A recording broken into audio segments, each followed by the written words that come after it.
RCR, la red que comunica y une al Perú. Anunciado ya se encuentra con nosotros y le agradezco la gentileza que tiene con RCR, Red de Comunicación Regional, a la doctora Marta Chávez, congresista electa del Congreso de la República por el Partido Fuerza Popular. Qué gusto saludar a la doctora Chávez. Buen día, José. Más bien, gracias por la oportunidad de comunicarme con los ciudadanos a través de su plataforma. A ver, coméntenos, ¿cómo han evaluado esta decisión del Poder Judicial? Es muy lamentable y es una comprobación de que existe una persecución política y además dirigida desde Palacio de Gobierno, porque no tengo ninguna duda de que el fiscal Pérez, el otro fiscal Vela, que han sido asignados a dedo a esos casos, este juez Zúñiga, que fue traído para reemplazar a Carguancho, que lo sacaron por defectos y falta de respeto al debido proceso, a la debida motivación de sentencia, al copia y pega, y lo ha sustituido por un juez que tiene muy larga fama de ser un juez que le encanta meter a la cárcel a las personas. Y a ese juez lo trajo a dedo también el actual presidente del Poder Judicial, el señor Lecaros. Entonces, son estos acomodos en que, pese a que se prohíbe estos jueces, diríamos, la justicia a dedo, aquí está funcionando así. O sea, le arman a usted un caso y le colocan el juez y el fiscal que lo va a juzgar. Entonces usted no tiene ninguna garantía, ni menos de igualdad de fuerzas con quienes lo persiguen, con quienes lo acusan. Entonces ya esta es una demostración y ya creo que ha llegado al colmo, porque tirios y troyanos, sean o no fujimoristas o antifujimoristas, están reconociendo que aquí hay una pura persecución política. Y además hay una violación del sistema constitucional todo, porque ya hay una sentencia del Tribunal Constitucional y el juez se ha permitido, un juez de mínima instancia se ha permitido decir que no sirve, no es vinculante la sentencia del Tribunal Constitucional. De acuerdo al Código Procesal Constitucional, que es una norma de orden público, como todo código procesal, las sentencias del Tribunal Constitucional, sobre todo en materia de derechos humanos, son vinculantes. Otra cosa es precedente, que es otra cosa. Vinculantes sí obligan a las autoridades. Entonces la misma autoridad está volviendo a repetir una violación, porque nada de lo que ha leído ayer el juez, y lo ha leído muy mal además, significa un análisis independiente, sino que es un copia y pega, una mera transcripción de la acusación fiscal, de la posición del señor Pérez. Ahora, siendo la decisión del Tribunal Constitucional una decisión reciente, hace menos de 3 meses, ¿esto qué significa? Que en el caso de Keiko Fujimori nuevamente se va a recurrir al Tribunal Constitucional. ¿Se descarta eso? Felizmente sí, hay varias vías. Por lo pronto ya ha iniciado, porque cuando a los 2 días de que el Tribunal Constitucional disponga la libertad de Keiko Fujimori, a fines de noviembre, esto no cumple ni siquiera 2 meses, José, el fiscal volvió, ¿no? Y lo que había dicho el Tribunal Constitucional es que nada de lo que estaba en el expediente, nada, hasta ese momento, hasta 25 de noviembre, era justificatorio de una prisión preventiva. Y entonces dijo, obviamente anuló esas disposiciones, pero eso no significa que le van a volver a traer el mismo caso con otra argumentación, dándole la vuelta a la argumentación. No, los elementos que habían acumulado en casi 4 años de investigación el fiscal para el Tribunal Constitucional no justificaban una prisión preventiva. Pero, sin embargo, a los 2 días el fiscal volvió a insistir y entonces se ha planteado un recurso que está previsto en el Código Procesal Constitucional, que es la represión de actos homogéneos. Es decir, cuando una persona ha ganado un proceso constitucional y el responsable de la primera violación vuelve a cometer una violación similar, ya no se necesita ir por todo el camino del habeas corpus. Primera, segunda instancia y Tribunal Constitucional. Va de frente el juez de ejecución, ordena. Eso se llama represión de actos inconstitucionales homogéneos. ¿Ustedes van a apelar a eso? Entonces ya está presentado. Lo que pasa es que el juez de ejecución, el que comenzó el habeas corpus, hasta el momento no se ha puesto las pilas. Ya ahora que se ha materializado el riesgo que se había denunciado, ya pues me imagino que actuará. Y eso puede ser más oportuno y más breve que la apelación en la vía penal, ¿no? Que también ayer ya la abogada Loza ha señalado que está apelando de esa. Ahora, ayer yo le escuchaba con bastante atención en la noche cuando usted hacía la argumentación, que esta más que una batalla jurídica ha sido una batalla política, ¿no? Entonces, en esa línea, ¿no? Desde el Congreso va a haber alguna respuesta a esta decisión. Con cuidados porque quizás puede hacerse, porque los congresistas no podemos usar casos particulares ni abogar por casos particulares, ¿no? Es más, yo he sido abogada de Fuerza Popular, soy hasta ahora abogada de Fuerza Popular, voy a tener que dejar esa defensa, porque yo no puedo más que asumir casos personales, ¿no? Pero sin duda yo lo que creo que está en juego, y ya lo ha puesto en el tapete también uno de los partidos, el FREPAP, revisar el tema de la Administración de Justicia y sobre todo la Junta Nacional de Justicia, que ya fue capturada por las ONGs. Ya el señor García Sayán es el jefe del comité consultivo, o sea, logran pero penetrar, no tiene una semana de funcionando y ya está García Sayán ahí, que es el cerebro gris de toda esta persecución y de la liberación de terroristas durante el gobierno de Paniagua y el gobierno del señor Toledo, ¿no? Entonces, sí se puede estudiar el macro de cómo está yendo la Administración de Justicia, y punto importante, por ejemplo, es este pago de 524 millones a la empresa Odebrecht, que es evidente para que no revelen los codinomes de alguien, del señor Vizcarra de repente, ¿no? Entonces, sí se puede analizar toda cómo está funcionando la Administración de Justicia, ¿no? Y se pueden hacer reformas legales también, pero que en concreto salgamos a defender a nuestra lideresa, lo haremos como ciudadanos, sí. Por supuesto. No, le preguntaba porque precisamente ayer Keiko Fujimori, a través de un video que se divulgó tras de conocerse la decisión del Poder Judicial, ella dice, ¿no?, que a partir de ahora va a haber una respuesta política, claro, pero también a los organismos supranacionales, ¿no? Sí. ¿Ya? Ahora, en los organismos... Y a los gobiernos extranjeros, José, eso es importante. Claro, sí, vale esa precisión. Sí. Ahora, las instituciones supranacionales, ¿no? O sea, ¿de qué manera se piensa plantear este caso? Sí, decididamente la propia, con todas las críticas que merece, porque también ha sido capturada por este caviaraje, el sistema interamericano de derechos humanos, claro. Sin embargo, ellos tienen ciertas pautas para la procedencia de la prisión preventiva. Y la prisión preventiva tiene que ser una excepción.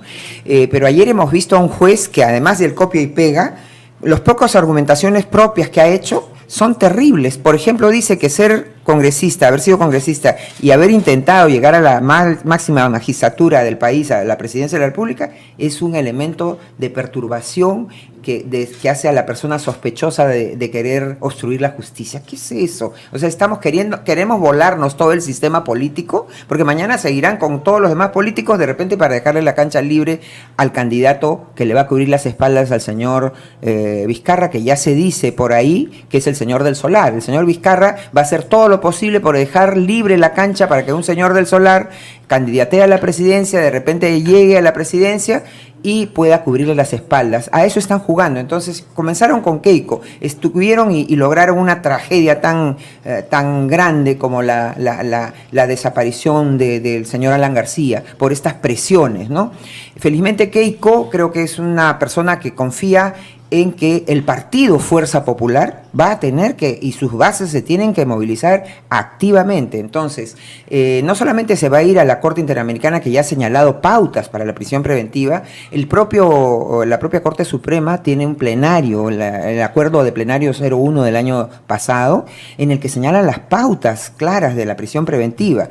El Tribunal Constitucional lo ha señalado también. Entonces, hay una batalla a dar aquí, batalla a dar también, puede ser entre la Corte Europea de Derechos Humanos, puede ser el Tribunal Internacional de Justicia, que tiene una comisión de las Naciones Unidas de Derechos Humanos en las Naciones Unidas, en Ginebra, ¿no? Pero ya esto está pasando a ser ya una burda e impúdica persecución. Creo que Keiko ha tenido paciencia y algunas personas la critican por eso, ¿no? Porque algunas personas dicen, desde el primer momento debió darse la batalla política o ella debió asilarse.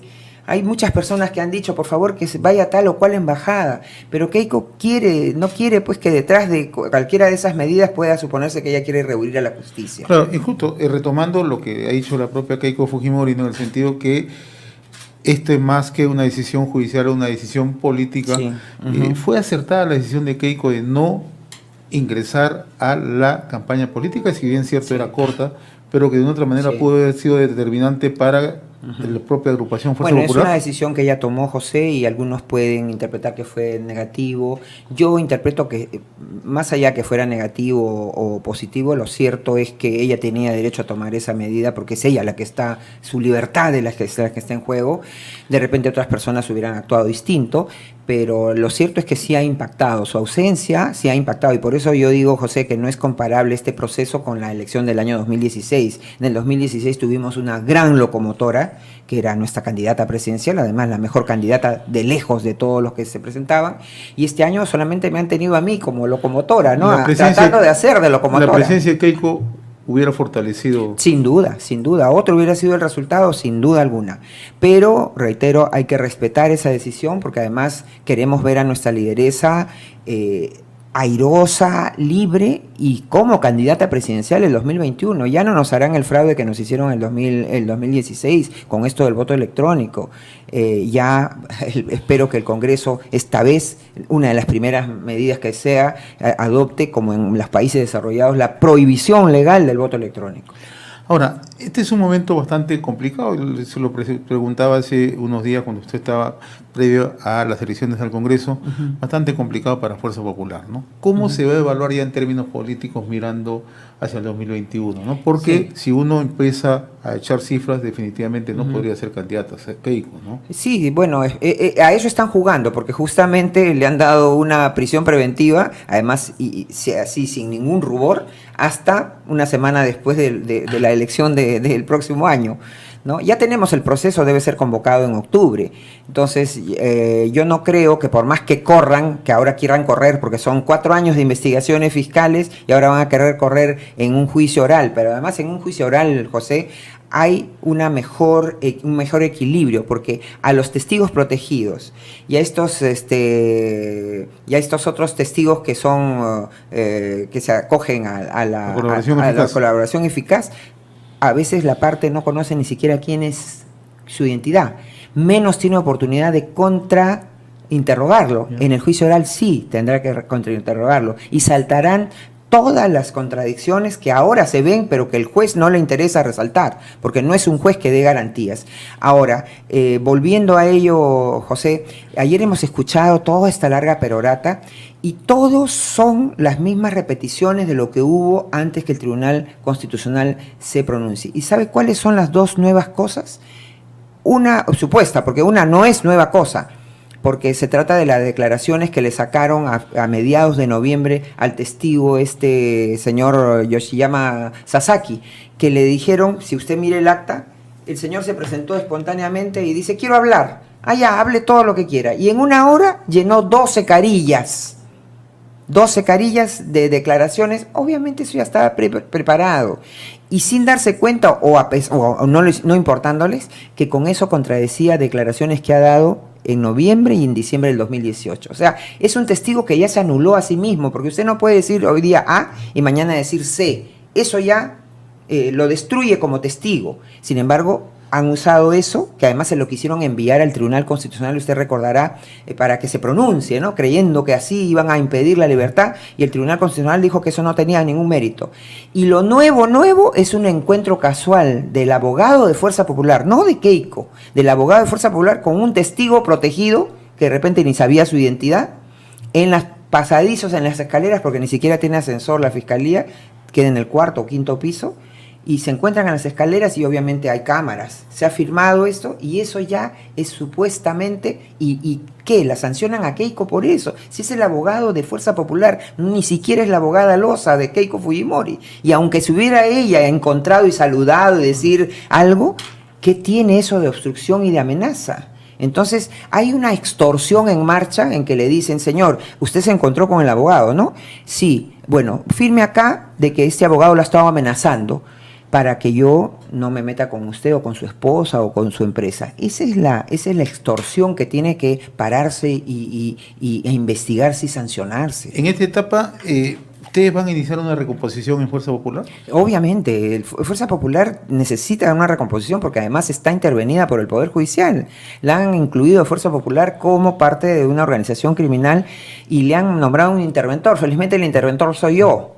¿Ya? No nos han incautado nuestras cuentas, pero se han llevado todos nuestros libros, se han perdido, incluso en este lleve y trae, se han perdido libros de Fuerza Popular. No hemos podido actualizar nuestro padrón ni abrir ingresos para nuestros militantes. Entonces vamos a tener que encontrar el modo de impedir que se cumpla esta estrategia del señor Vizcarra, que no tengo ninguna duda. ¿Y por qué lo digo, José? Para que lo sepan sus oyentes, sus televidentes. La esposa del fiscal Pérez trabaja y gana un sueldo mayor al de congresista en un cargo de confianza del Ministerio de Economía y Finanzas. Es nada menos jefa de compras del Poder Ejecutivo.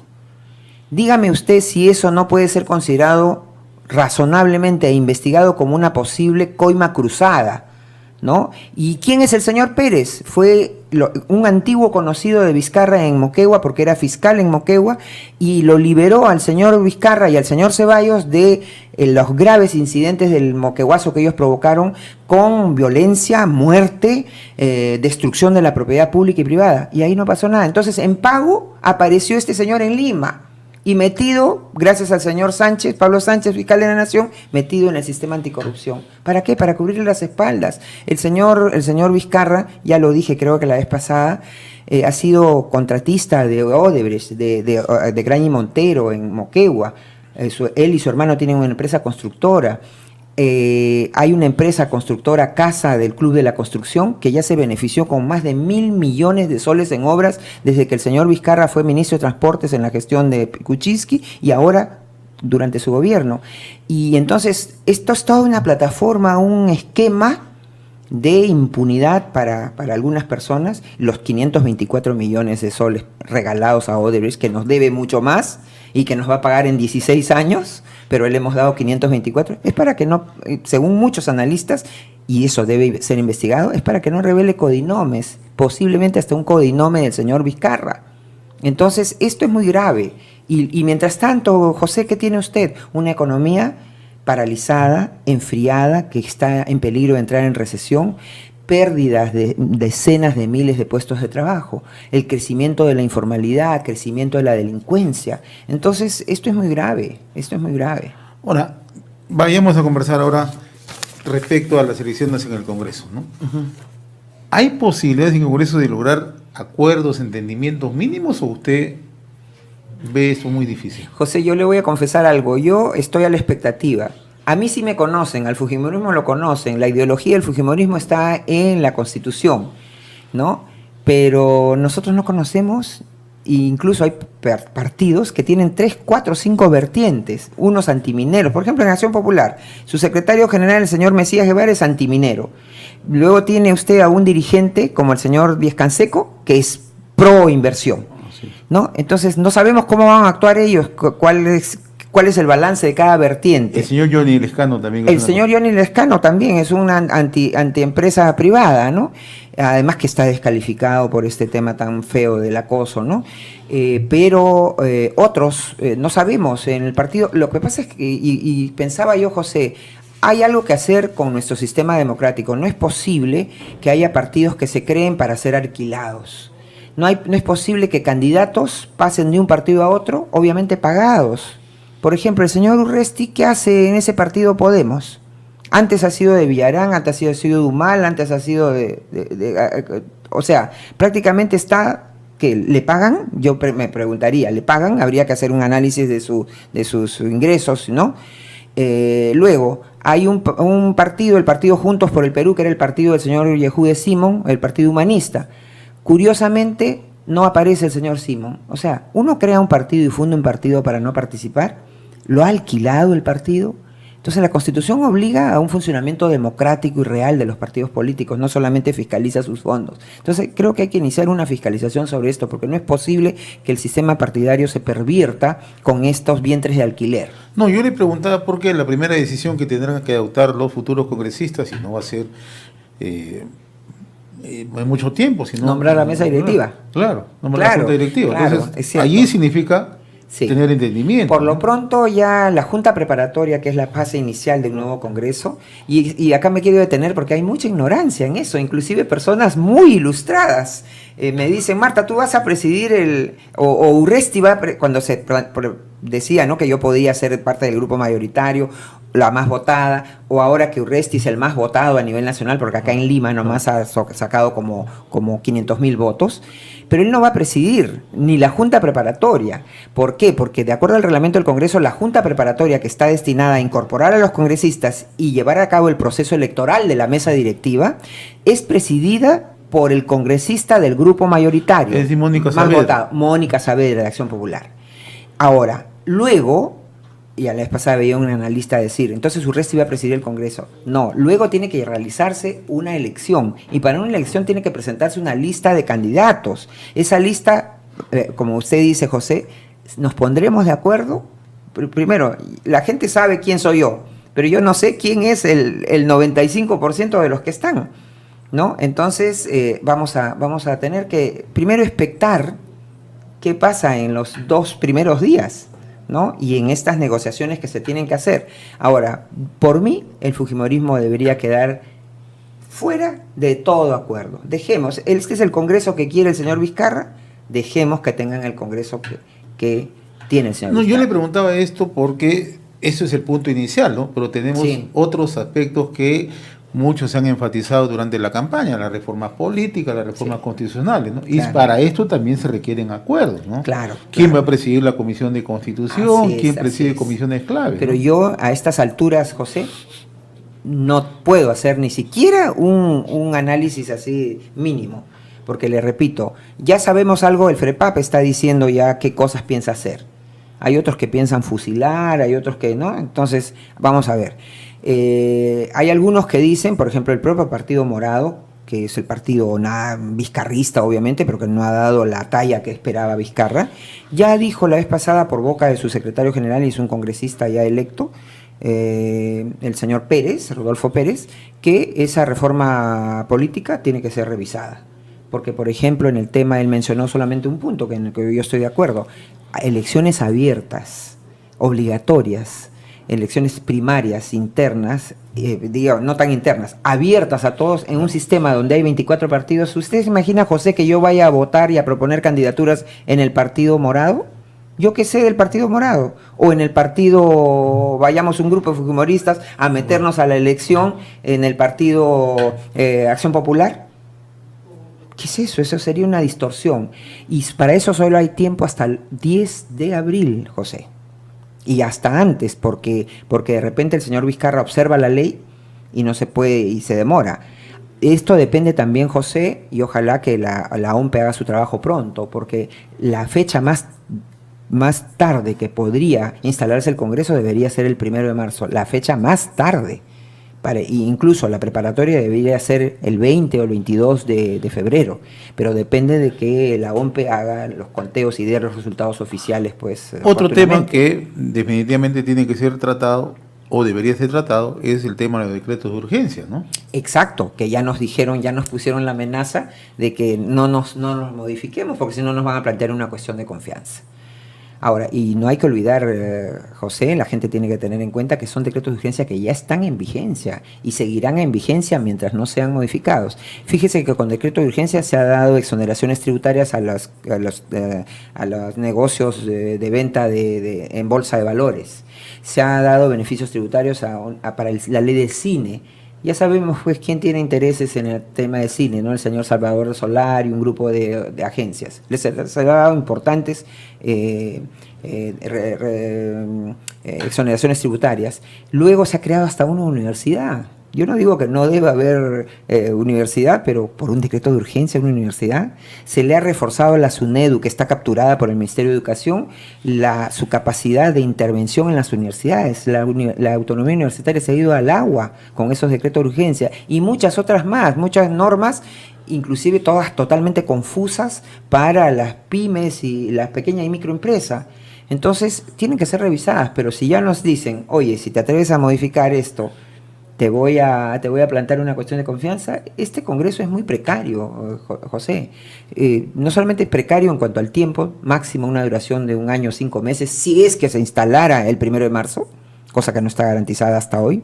Segundo, va a poder seguir funcionando, o al primer mes nos van a poner 2 cuestiones de confianza y otra vez nos disuelven, porque teóricamente a partir de julio en adelante ya no se puede disolver. ¿Crees que eso puede ocurrir? Pero al señor Vizcarra, ¿qué le importa? Y si tiene un tribunal constitucional genuflexo en ese sentido políticamente que ha visto por sus intereses, porque mire, en junio del año pasado venció el mandato de 6 de los 7 magistrados, ya va a vencer el del 7º, pero ¿usted cree que va a haber acuerdo para nombrar algún magistrado?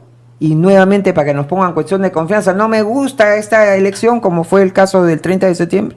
Entonces, este es un congreso donde por lo menos yo lo veo y creo que el Fuerza Popular lo ve, como hemos tenido que participar necesariamente para tener una voz, pero no sabemos qué va a hacer, qué va a lograr hacer el Congreso. Y yo soy de la opinión que no deberíamos participar los fujimoristas en ningún órgano directivo de este Parlamento. ¿Y para las elecciones de 2021? Ese es otro tema, ya en octubre deben convocarse elecciones, ¿no? Porque deben realizarse en abril. Ustedes se mantienen firmes, van a participar. Sí, y vamos a defender a nuestra lideresa. ¿Y hay posibilidades de hacer alianzas para el 2021? Lo veremos, pero en principio yo creo que no. Siempre nos hemos dicho alianzas entre los fujimoristas y el pueblo, pero no creo que podamos hacer alianzas con otros partidos. Bueno, eso no me toca a mí tampoco decidirlo, claro. José, eso en su momento lo tendrá que definir, pero yo podría adelantar mi voto personal de que vayamos solos, ¿no? Ahora, ¿cómo ha tomado esta decisión el ingeniero Alberto Fujimori?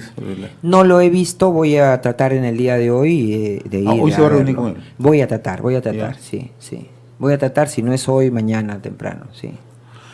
Doctora Marta Chávez, como siempre, gracias, un gusto José, de haber tenido encantada. Acá en RCR, Red de Comunicación Gracias. Regional. RCR, la red que comunica y une al Perú.